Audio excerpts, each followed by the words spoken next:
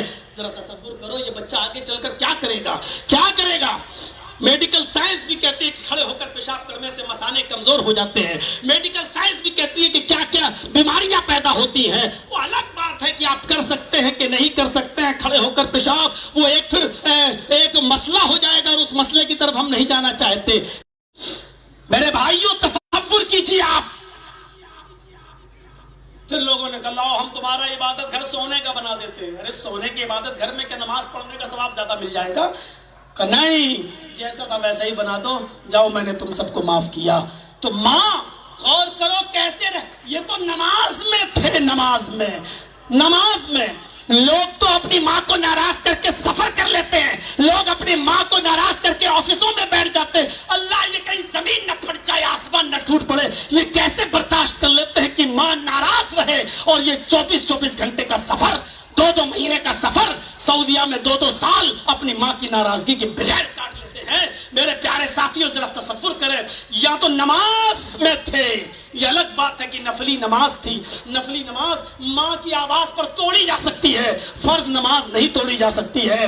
فرض نماز کے بعد سلام پھیر کے آپ جائیں, لیکن نفلی نماز ہے تو آپ کو توڑنا پڑے گی. اگر نفلی روزہ کسی عورت نے رکھا ہے اور اس کا شوہر اس کو اپنی ضرورت کے لیے بلا رہا ہے تو پھر بیوی کو نفلی روزہ بھی توڑنا پڑے گا اور اپنے شوہر کی ضرورت کو پورا کرنا پڑے گا. تو میرے بھائیوں نفلی روزوں کے احکام الگ ہیں. نفلی روزہ تھا, جریج کو نفلی نماز تھی اور جریج کو یہ نماز توڑنا تھی اور اپنی ماں کی بات پہلے سننا تھی, لیکن جریج نے ایسا نہیں کیا. نماز جیسی عبادت اور ماں کی بد دعا دیکھو. ایک افسانہ ہے, حدیث مت طلب کرنا مولانا کون سی حدیث میں, ماں کا کلیجہ ایسا ہی ہوتا ہے. ایک شخص کو اپنی محبوبہ سے بڑا پیار تھا, جہاں محبوبہ وہیں وہ. اس نے کہا چل تیرے جیسے 336 دیکھے میں نے. کہا کہ تم کہو تو ستارے توڑ کے لاؤ. ارے آج کل کی جو لفاظی ہوتی ہے, چاند توڑ لاؤں, ستارے توڑ لاؤں, سینہ چاک کر کے دکھا دوں. اس نے کہا ایسا مت کر, اگر تو واقعی مجھے چاہتا ہے تو ایک کام کر, اپنے ماں کا کلیجہ نکال کر میرے سامنے لے آ. اس نے کہا یار یہ تو بڑی سخت. اس نے شرط لگا دی. پھر سوچا بڑھیا تو 95 سال کی ہو ہی گئی ہے, آج نہیں تو کل مرے گی, تو کیوں نہ ہم اس بڑھیا کے چکر میں اس کو کیوں کھو دوں. وہ گھر آیا, رات میں دروازے کو دستک دی, ماں بیچاری لاٹھی ٹیک کر اٹھتی ہے, دروازہ کھولتی ہے. بیٹا اتنی دیر سے کیوں آتا, جب تک تو آتا نہیں میں سوتی نہیں ہوں, کھٹکا لگا رہتا ہے تیرا. چل بڑھیا ہٹ دے. کچن میں گیا, چاقو نکالا, اپنی ماں کا قتل کیا, پیٹ پھاڑا, کلیجہ نکالا. ایک پلیٹ میں کلیجے کو دھوتا ہے اور پلیٹ میں رکھ کر چلتا ہے کہ اپنی محبوبہ کو, اپنی معشوقہ کو, اپنی ڈارلنگ کو دے دوں. جتنی جلدی دوں گا اتنی جلدی میری محبوبہ میری ہو جائے گی. یہ کلیجہ لے کر جا رہا تھا, رات کی تاریکی تھی, اپنی معشوقہ کو دینا چاہتا تھا, جلدی قدم بڑھا رہا تھا. اچانک ٹھوکر لگتی ہے, زمین پر گرتا ہے, کلیجہ زمین پر, پلیٹ لڑکتی ہوئی نالی میں گئی. دانت سے خون نکل رہا ہے, اپنے دانت کے خون کو آستین سے صاف کرتا ہے, بھاگتا ہوا نالی سے پلیٹ کو اٹھاتا ہے, لنگڑاتا ہوا کنویں کے پاس جاتا ہے, پانی سے کنویں پلیٹ کو دھولتا ہے, پھر اپنے ماں کے کلیجے کے پاس بیٹھتا ہے, اپنے ہاتھ سے کلیجہ اٹھاتا ہے. کلیجہ زمین سے اٹھا کر پلیٹ پر رکھ رہا تھا کہ کلیجے سے آواز آتی ہے, بیٹے گرتے ہوئے چوٹ تو نہیں لگی, بیٹے گرتے ہوئے چوٹ تو نہیں لگی. یعنی افسانہ ہے ضرور, کہانی ہے ضرور, لیکن حقیقت دیکھا جائے تو ماں کا کلیجہ ایسا ہی ہوتا ہے. لاکھ تم ماں کو ستاؤ, لیکن جس دن تمہیں یہ پتا چلے گا تمہاری ماں کو کہ تمہارا بیٹا اس حال میں ہے یا تمہارے بیٹے کو یہ ہو گیا ہے, ماں کا کلیجہ تڑپ اٹھے گا. ہم سے زیادہ اس کو آپ نہیں سمجھو گے. مجھے کوئی دقت نہیں تھی, اندر کسی چیز کی کوئی پریشانی نہیں تھی, لیکن اٹاوا سے بنارس 550 کلومیٹر, اگر سب سے زیادہ کوئی تڑپ رہا تھا تو وہ تھی میری ماں. سب سے زیادہ نفلی روزے رکھنے والی کوئی تھی تو وہ میری ماں. تہجد پڑھ کر دعائیں کرنے والی کوئی تھی تو تھی میری ماں.